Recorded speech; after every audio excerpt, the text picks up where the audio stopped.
So, hello, good afternoon, or good morning, or good evening, wherever you are. Welcome to the TCS seminar at Jagiellonian. Today, our speaker is Friedrich Eisenbrand from École Polytechnique Fédérale de Lausanne.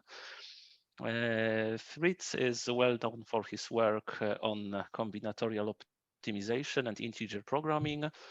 In particular for algorithms for integer programming in fixed dimension and for results about the theory of cutting planes.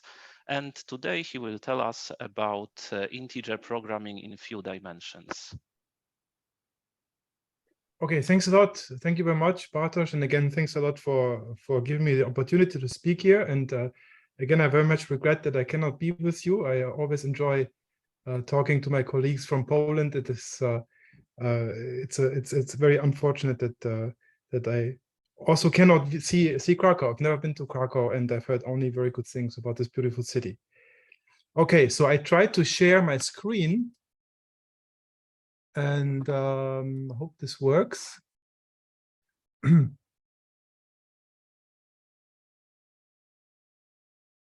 Okay, it seems that we're in business. All right. So yeah, I would like to give a talk, and it will be on integer programming with few constraints. And the idea is that I'm not only talking about my results, I also want to give you a bit of a flavor of the state of the art and what the open problems in the, let's say, complexity of integer programming are. Okay, so what is an integer program? An integer program is the following thing. We have to maximize a linear objective function, okay, subject to linear constraints and integrality constraints. So this is almost like a linear programming, but almost, because we have here these integrality conditions. So here you see a picture, and these constraints ax less than or equal to b from here, they define what is called a polyhedron. And the objective function, the linear objective function, can be represented by the objective function vector c. And the goal is now to find a point that satisfies all the constraints, so lies in the polyhedron, and that maximizes the objective function value, has maximum objective function value. For example, this point here is probably an integer point in the polyhedron that is the optimal one, or an optimal one with respect to the, there can be several ones with respect to the objective function. So by the way, if you have any questions, I mean, this is very small meeting, please don't be shy and interrupt me at any time. Okay, so integer programming is a classical NP-complete problem. Most of us know it because of its combinatorial flavor, because of its expressive power to model combinatorial optimization problems. For example, the traveling salesman problem, or satisfiability, or connectivity problems, many problems for which we also design approximation algorithms for example, can be modeled and also solved actually as an integer program. Okay, but there is also a side of integer programming which is of number theoretical nature, and the reason for that is very simple. So most of you probably remember the following formula. If I give you two integers a and b, then you can express the greatest common divisor of a and b as the optimal value of an integer program. Now, what is this integer program? We have to minimize this linear objective function, x times a plus y times b. X and y are variables under one single constraint, and this constraint is a times x plus y times b is greater or equal to 1. Okay, so here's a picture. You see here the constraint x times a plus y times b is greater or equal to 1. Those would be all the points on this side of this hyperplane. Ax plus yb is equal to 1. And now we look the integer point that is closest to this hyperplane, and this is in fact the greatest common divisor. So what does this imply? This means that efficient algorithms for integer programming, in particular if the number of variables, here we have 2 variables, is fixed, must somehow comprise ideas from the Euclidean algorithm like reduction. As you remember, so in the Euclidean algorithm, we always take division with remainder, we reduce 1a with respect to b, replace a by the remainder, and continue until we find the last remainder that is not equal to 0, and that's the greatest common divisor. Okay, yes, so not only combinatorial, but also number theoretical in nature. Okay, now let me mention the combinatorial side, or an important aspect of the combinatorial side of integer programming, which is dynamic programming. Most of you know this algorithm for knapsack. So suppose that I'm given a knapsack problem, which is, a linear objective function and just one constraint, okay, one constraint, and I also have variables xi, which have to be in 0, 1. Okay, and I'm assuming that all the numbers that are given to me in the input are encoded in unary. Okay, so that means that I have to write that I need as much space as the absolute value of the particular number that I want to encode. And then I can write down a dynamic program. And what is a dynamic program? How does it look like? Well, you can imagine that I'm collecting weight on my way to the optimal solution. And this weight that is collected is gamma. So imagine that I have, an optimal solution x1 star until xn star. Then if I consider the prefix I equal 1 until, or let's say j equal 1 until I, aj times xj star, yeah, this would be the value that I've collected until here. And now I can choose, okay, so here I can choose, do I either take the next item, the I plus first item, or don't I take it? So I can go from here to the node where I add the weight ai plus 1, or I don't add anything, which means that I don't take it. So in the first case, I am accumulating cost of ci plus 1 here. And in the second case, I'm accumulating cost of 0, okay? So now the knapsack problem can be solved by finding a longest path from 0, 0 to some vertex or to all of the vertices that are of the form n, where the accumulated weight is at most beta, which is the right-hand side here, okay? So we have a dynamic program here, which can be solved efficiently, I mean, if the knapsack problem is encoded in unary. And this is an integer program with few constraints, and in fact, it is just one constraint. Okay? Okay, so we have number theoretical flavor, combinatorial flavor, and also algorithms based on dynamic programming for integer programming. So this is kind of like the zoo of algorithms for integer programming, or an overview of, I think, 3 important flavors of integer programming.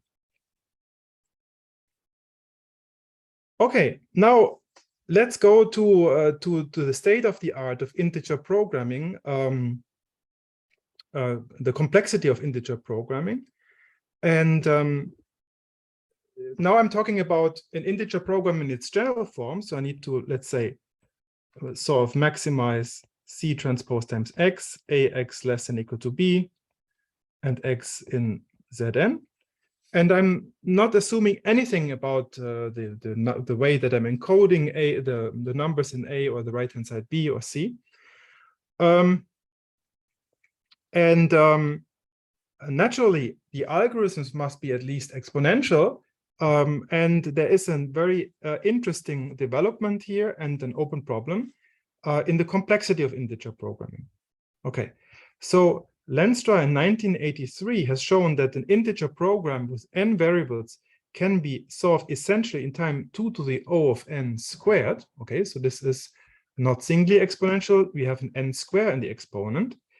And then the state of the art until today is this following algorithm of Canaan from 1986. And this algorithm has a running time of 2 to the n times log n. Okay, or we could also write n to the O of n, which is the same. Yeah, but so far nobody has found a good argument that this here should be the right bound. Okay, so there is no good lower bound, and the natural open problem would be whether integer programming in general can be solved in singly exponential time. So this is a guiding question in the field of complexity for integer programming, and there has been some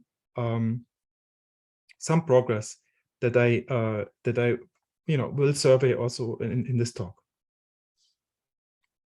Good. So I should note here at this point that the algorithms for integer programming that I'm talking about here, they all work for general convex bodies. Okay, convex bodies which are for which we can solve the separation problem, or which we can optimize a linear function. And what is the problem? I mean, we're given such a convex body, and we have to decide whether the convex body contains an integer point. Okay, so if you can solve this, then we can solve, of course, the linear objective function problem via binary search. And I should mention that the algorithms that I noted here, they solve, in fact, these, let's say, a more general integer programming problem where I have to decide whether a convex body contains an integer point. Okay, now in the beginning, I was talking about the connection of integer programming to let's see, the algorithmic theory of numbers, and in particular the Euclidean algorithm. You've seen that integer programming in its optimization version comprises the problem already in dimension 2 to find the greatest common divisor of two numbers. Okay. Now, the greatest common divisor of two numbers, if we use the classical Euclidean algorithm, is the input. So if we look at the Euclidean algorithm, so if the input are numbers A and B with 5 bits, okay, then each time that we do this division with the remainder, we lose 1 bit. Actually, each second step. This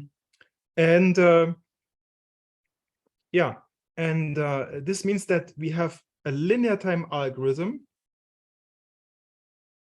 in the arithmetic complexity model. Okay, so we have input of size being the number of bits, and all the computations like multiplication, division with remainder, we count them as 1. Then this the Euclidean algorithm runs in linear time in this model. Okay. I'm on and off in this on let's say on algorithms for integer programming. I like this problem, and I do research on this for some time now. And I would like to mention an older result here that I had with a student of mine at the time, Søren Lauer, and we could show that if we have an integer program in the plane, if we have a 2-dimensional integer program with m constraints, okay, and each constraint and the objective function is encoded with 5 bits, okay, then in fact we can solve this integer programming problem also in linear time. So this is kind of like the matching complexity result to the Euclidean algorithm in the arithmetic model of complexity. And if the dimension is fixed, so not only n equal to 2, but an arbitrary fixed constant, then the situation is a little bit different. There we have almost linear time algorithms. And I would like to mention an open problem here. So whether in fixed dimension, O of m times phi is possible. Okay. Good. And are there any questions? No. Okay, good. All right. So this was a remark that I wanted to make aside, but now let me review how this algorithm of Cannon works. Okay, let me tell you the basic principle on which it is based. And you can see this complexity of 2 to the n times log n. Then from hopefully from this description. Okay. Now, what is the engine of Cannon's algorithm? Okay, the engine is the following theorem, which is a theorem on convex bodies. Okay, and in its first form, it was it's attributed to Khinchin in from 48. It's the following: if you have a convex set, and let's say a convex bounded a convex body, so convex, compact, and bounded, and also full dimensional, with the following property: this convex set does not contain an integer point. Okay, then there exists an integer vector d. Okay, such that, okay, I should erase this. This is not necessary. Such that if I take now the maximum of this function x, y in the convex body K, d transpose times x minus y, this is at most some function that depends only on the dimension. Okay, maybe I should take, I should make a picture here so that you understand what's going on. Suppose that we have here our convex body K. Okay, and this convex body K does not contain an integer point. Okay, then there exists an integer direction d, and I'm now writing here the hyperplane d transpose times x. Can you see this? Is equal to delta. That's the maximum. And here is d transpose times x is equal to, let's say, gamma. So there exists an integer direction d, such that this delta minus gamma is bounded by a constant in the dimension. Okay, a constant or a function in the dimension. Okay, so let me remark some you know, the best bounds that are known for this function.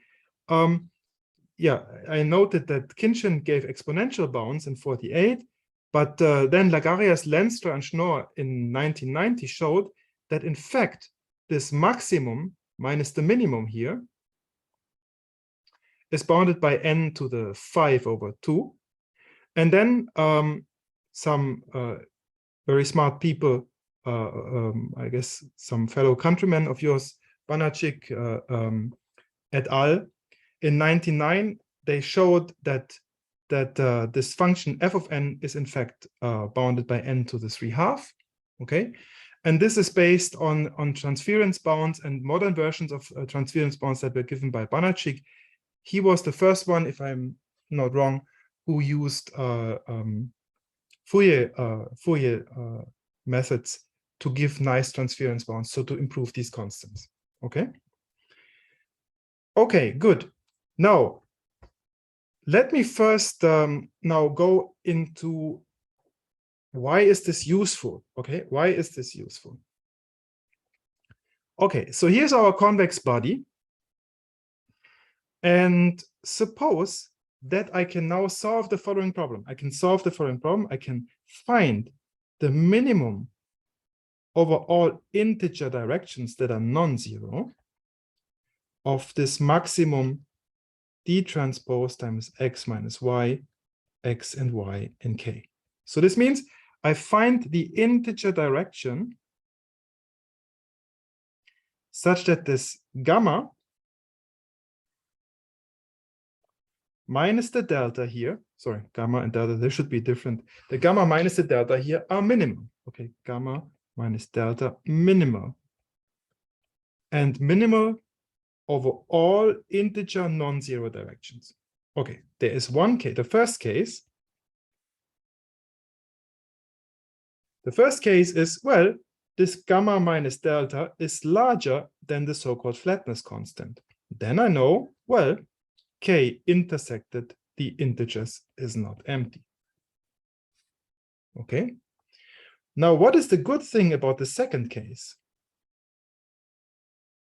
If this maximum minus the minimum is bounded by this function in the dimension, of which we know this is, let's say, n to the 3/2. Why is this now good? I mean, we cannot directly say anything about the feasibility problem, but we know the following thing. You know, if there is an integer point in K, okay, let's call it X star, then this D transpose times X star, and remember, D is an integer vector. So this D transpose times X star is an integer.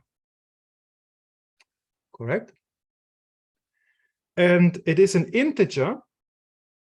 This D transpose times X star is an integer that is at most gamma and at least delta. But how many such integers are there? Well, as many as gamma minus delta. Sure, right? Because this is the size of the interval in which this lies. So what does this mean? This means that I can branch. I can say, well, if there exists an integer point, then it lies on one of the n to the 3/2 lattice hyperplanes. D transpose times X is equal to alpha, where alpha is in this interval.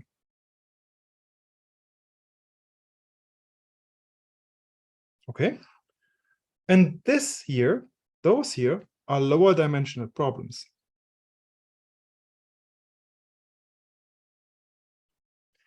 Good. So this means that we have something like a branching tree. So here we are in dimension n. Okay, this is our dimension from which we start. And now we are either in the first case, in which case we're done, right? We know there is no integer, there is an integer point in K. Otherwise, we branch. And then we have problems in dimension n-1. Okay. And the number, so the degree here is how many problems do we have? Well, we have n to the 3/2. Many of these problems. Okay. So I continue branching. Okay. And the size of this branching tree is roughly the number of vertices. Of leaves. Okay. And what is this? Well, this is bounded by n to the 3/2 times n, which is n to the O of n, and this is 2 to the O of n times log n. Okay. All right. So this is basically what Cannon's algorithm is doing. I should mention one thing. So to compute, this integer direction d, which minimizes this expression, is what is called a shortest vector problem. Okay. So in a shortest vector problem, you're given a general lattice and a general norm. And in fact, the norm that we have here is the induced norm by k minus k. And computing such a shortest lattice vector can be done in single exponential time. This was shown with a randomized algorithm by Aita Kumar and Siva Kumar in 2001 with respect to the L2 norm. And in single exponential time and deterministic algorithm by Michiancho Bulgaris in 2010. And Daniel Dadush, Paikat, and Vimpala showed how to do this in this running time for any norm. So in particular, also the norm k minus k. Okay.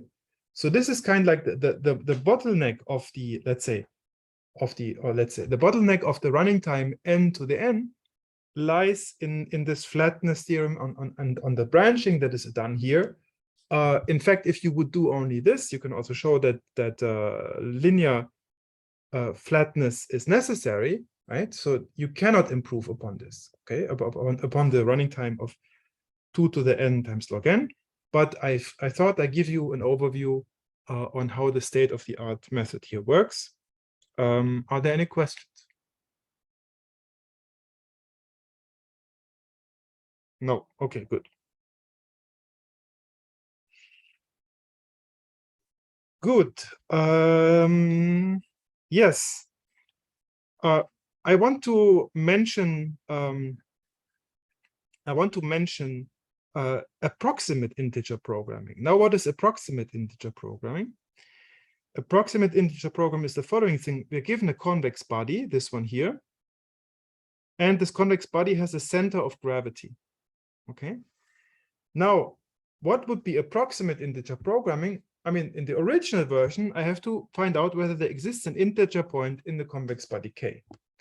But now I ask an approximate version of this, which is, so either assert that the original body does not contain an integer point, or you find an integer point in the scaled version of the body. So what does this mean? The scaled version of the body. This means I'm scaling the body with a factor of 2, yeah, from its center of gravity. Then I get a larger body. And very interestingly, for this approximate version, which then can be boosted, I will mention this in a moment, which then can be boosted to any approximation factor 1 plus epsilon, you can solve this integer programming in the approximate version in 2 to the O of n time. Okay, and this was shown by Dardush in 2014. And the version of, let's say, the L2 norm was pioneered by Blömer and Neve, who extended the sieving technique from Aitai-Kuma and Siwa-Kuma that I mentioned before to this approximate version of integer programming, but then for a particular body, which is the L2 ball. Okay, but Dardush did this for general convex bodies. Okay, so now probably you know that if I take a convex body and I take its center of gravity, and now I shift it such that the center of gravity becomes 0, and then I look at the symmetrizer. What is a symmetrizer? The symmetrizer is K intersected minus K. This is a centrally symmetric convex body. And the nice thing about the symmetrizer is that the volume, okay, let's say this is the symmetrizer sigma, the volume of sigma is greater or equal to roughly 2 to the 1 over 2 to the O of n times the volume of the convex body. Okay. Now you can imagine that you take the symmetrizer and you shrink it. You shrink the symmetrizer such that it becomes rather small, and you shrink it, let's say, with a factor r, which is less than 1. Okay. And then you cover the convex body with this centrally symmetric norm, in fact. Okay. So if you wouldn't shrink, then you could get the covering of roughly 2 to the O of n copies. Okay. But now if you also shrink, yeah, then the 1 over r goes into the factor of copies that you need. Okay. So let's say we have here an epsilon. Okay, so this means that you basically then need something in the order of 1 over epsilon to the O of n to shrink it with small copies, you know, of epsilon shrinked versions of the symmetrizer. And then you can apply this approximate IP for the norm for the symmetrizer, which is you know, based on sieving, and this is exactly what Dardush did. And you can get also a version, you know, with an approximation factor instead of 2 here, you would get a 1 plus epsilon. But then the 1 over epsilon appears in the running time.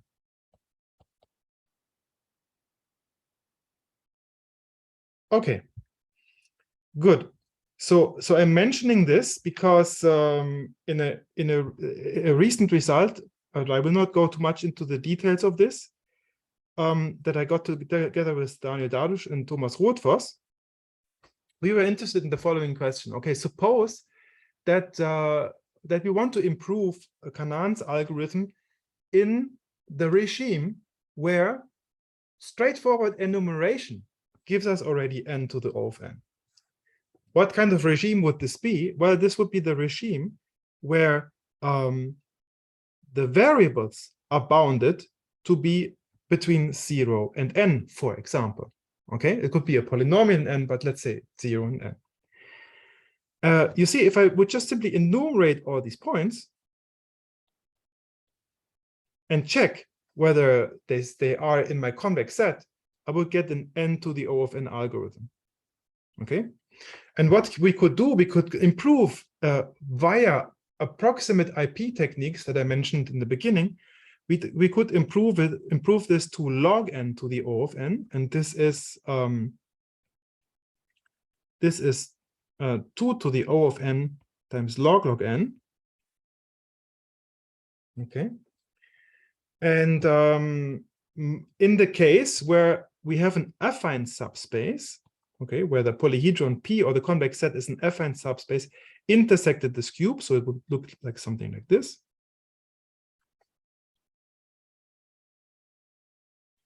And this comprises, for example, subset sum. So this means that subset sum with variable bounds between 0 and n can be solved in log n to the O of n. And we can also generalize this to few constraints. And few constraints, I mean, subset sum is one constraint. Few constraints would mean something like n divided by log n constraints. Okay. All right, but let me not go too much into the details on how this is done. Instead, let's go back to the flavor of integer programming when it can be attacked with dynamic programming. Okay, yeah, but anyways, I forgot to mention. So the big open problem is single exponential time integer programming, or something like this. You know, log n to the O of n in general. So not if we constrain to the fact that you know, to the variables to be between 0 and n, or between 0 and polynomial, and we want to have this in general. Yeah, it's open. And I think it's a very tantalizing and visible open problem. Good. So now in the last, let me use maybe 15 minutes, and I want to show you a result that I got together with Robert Weismantel in 2019, and it's I think it's, you know, it's so easy that I can tell you all the details about how this is done. And this is related to integer programming in the regime where we can attack it with dynamic programming. Okay, so here I have an integer program. I am optimizing a linear objective function subject to linear constraints. Okay, but now I say the constraints are in equality form, and the variables are bounded by 0, and x has to be in Zn. Okay, so each integer program can be put by, you know, slack variables into such an equivalent form. Okay, and what am I assuming? So remember, when we talked about knapsack, we said things are encoded in unary. Okay, in unary. So I want the numbers of the constraints here, of the constraint matrix, to be small. Okay, this is expressed here. I want that the infinity norm of A is bounded by some delta. And now, if I would have one constraint, I would be in the regime of knapsack, but I'm saying, okay, I have more, I have m constraints.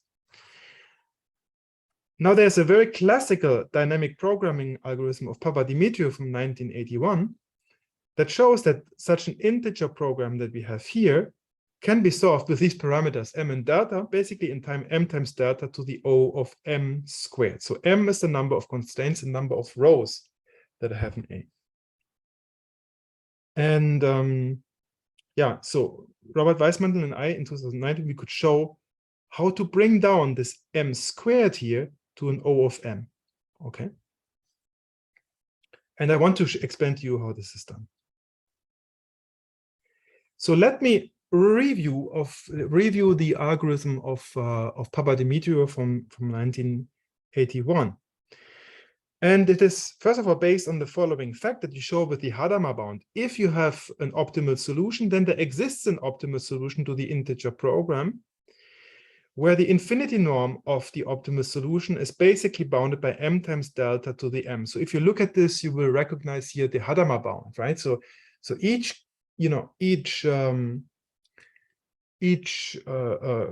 coefficient of the matrix A is bounded by delta and absolute value. So that means that each column, we have m positions or m rows, so each column is of norm basically bounded by square root of m times delta. So the Hadamard bound is something like square root of m times delta to the power of m. And we just, sweep things under the rug, make it a little bit bigger, and we say this is m times delta to the m. Now, as in the knapsack case, we look again at the prefix on our way to b. So remember what b is. So we have our integer program a x equal to b, x greater equal to 0, and we have to maximize c transpose times x. So again, we look at this prefix. And yeah, so we have our optimal solution, and this aj is the jth column of a. And I'm now going from j equal to 1 until I. So this is on our way to b, what we have accumulated so far, and that is b prime, to use the language of knapsack that I've used before. Okay. Now, since the norm of x infinity, so the optimal solution, is bounded by m times delta to the m, okay, and each component of aj is bounded by delta, I know also that the infinity norm of the b prime, of the vector b prime, an integer vector b prime on our way to b, is bounded by m times delta to the m. Okay, it should be om, but let's just sweep this under the rug. But then what does this mean? Well, this means that the number of intermediate b prime, so this b prime looks like this. We have m slots for components, right? And each component is bounded by this. So this means that the number of b prime is bounded by, the absolute value of the component essentially to the number of components that we have. And this is this m squared. And now, as before, in the knapsack case, I go from I b prime. I use the I plus first column, and I go to I plus 1 b prime. I don't use it, sorry, meaning that I don't accumulate anything, and the b prime does not change. Or I use it and I have to add ai plus 1. But of course, now with more repetitions, because I have no 0, 1 bounds, I can go essentially m times delta to the m times ci plus 1, which would mean that I'm using the I plus first column really that many times. And again, I have to use an algorithm for longest path in acyclic graph to go from 0, 0 to n and b along the longest path through this graph. And this gives me an optimal solution. Okay, but essentially the running time is determined by the number of nodes in this graph, right? Each node has 2 outgoing edges, so there's no danger with the number of edges. It's basically the number of nodes. So this is the number of nodes of the graph. It's the size of the graph. And the longest path in there can be solved in linear time. So this is the running time, and that's the running time of Papa-Dimitriou of this algorithm that I mentioned here. Okay. And let me explain to you how to get there to something smaller. And essential is that we don't have upper bounds on the variables. Okay, though you will see in a moment why. Okay, so this is the title of the slide. We're compressing the search space. Okay, and to compress the search space, we use an old lemma of Steinitz from 1914. And this lemma is a geometric lemma. It says the following. Suppose you have v1 until vn, those are vectors in Rm. And remember, m is chosen here deliberately. M was the number of rows of our matrix A in the integer program. And we have two conditions. The first one is that the norm of each vi is bounded by 1. And the second is that the vi's sum up to 0. So here you have 0, okay? And then, I have a trajectory of these vectors. I sum them up, and I land at 0. Now, what the Steinitz lemma says is that there exists a reordering of the V1 until Vn, or a permutation, if you like, okay, such that if I now follow this trajectory, okay, if I now follow this trajectory,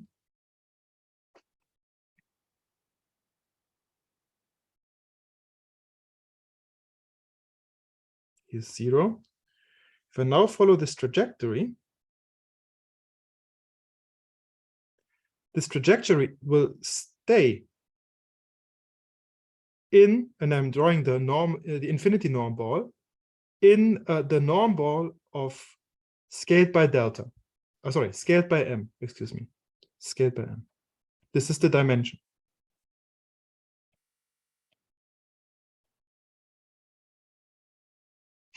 Okay, good.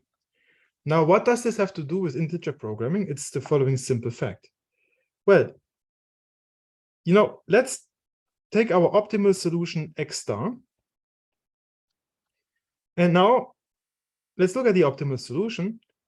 We take the first column, x1 star many times, add this up. We take the second column, x2 star many times, the last column, xn star many times, we add this up, and then we get b.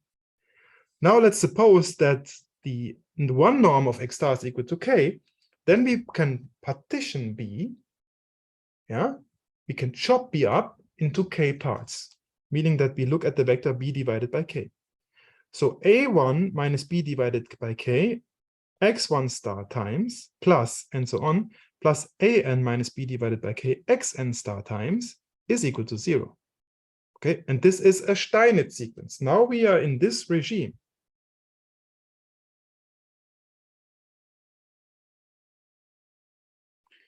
Okay, but we can reorder. We can now reorder these vectors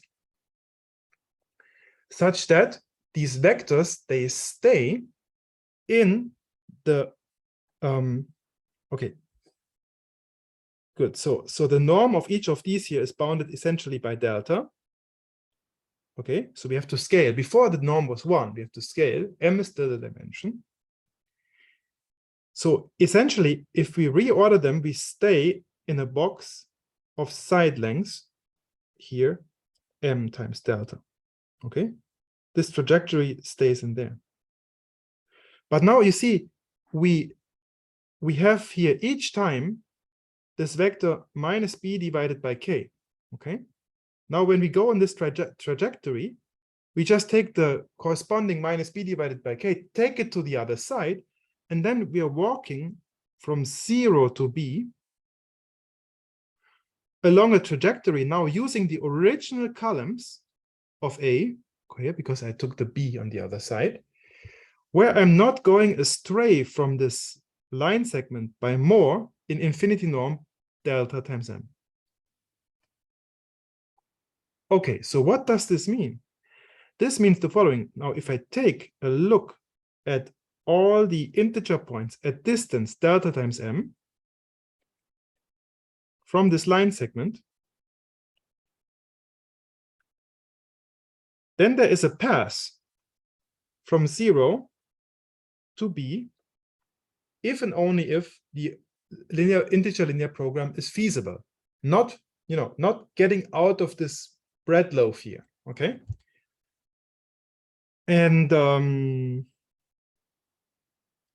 yeah, that's it. So I have to, you know, I'm now looking at the graph, and I'm now adding edges.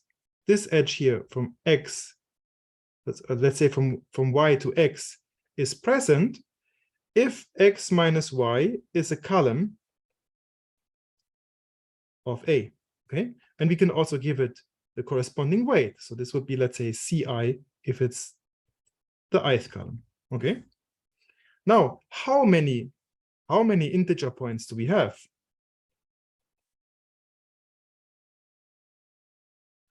So the number of integer points is basically now the number of integer points in this box times the norm of B. Okay, and this is m times delta to the O of m. This is the number of integer points in this box. times the norm of B. Okay. And this is the result. So this is what we can show. And in fact, you can also show that the norm of B, you know, by going to a residual problem. And this is a paper by Jansen and Rohwedder, that this norm of B can be removed, and they also improve the constants in the O of M. Okay, is there a question? No. Okay, good. Yeah. I should say that okay, we have this theorem now. So an integer program of this form, yeah, can be solved in m times delta to the O of M, where delta is the bound on the infinity norm. And remember, A is integral, B is integral, and in a very beautiful paper by Knoop and Pilipchuk,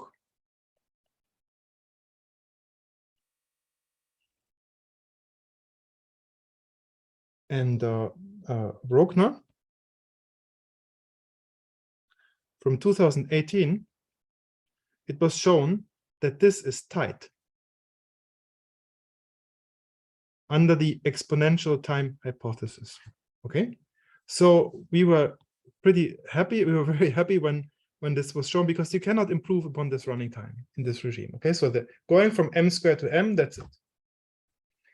But there is something which is super interesting and extremely tantalizing, and you can spend I can spend hours thinking about it. I'm having sometimes the feeling to have an enlightening lead, but okay, you see here we don't have upper bounds on the variables. It's very important, because the edge that I include here, okay, I include it many times. It is, you know, each time that the difference between the two vectors is the column, I include the edge.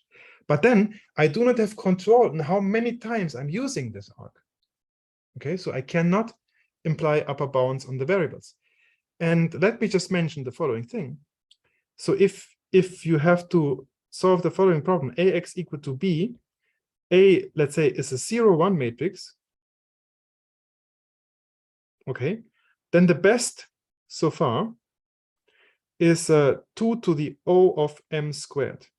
Okay, and this is still the dynamic program that I showed you from the beginning, right? You have basically this many intermediate, there's no way to compress it.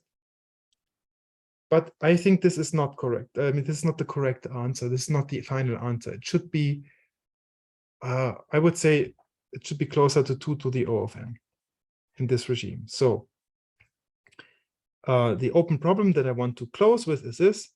The best bound, in the case that we have upper bounds on the variables, so far is with an exponent m squared. It should be should be closer to m. Okay, and yeah, I want to close then with this open problem. And if you have questions, then please don't hesitate to ask.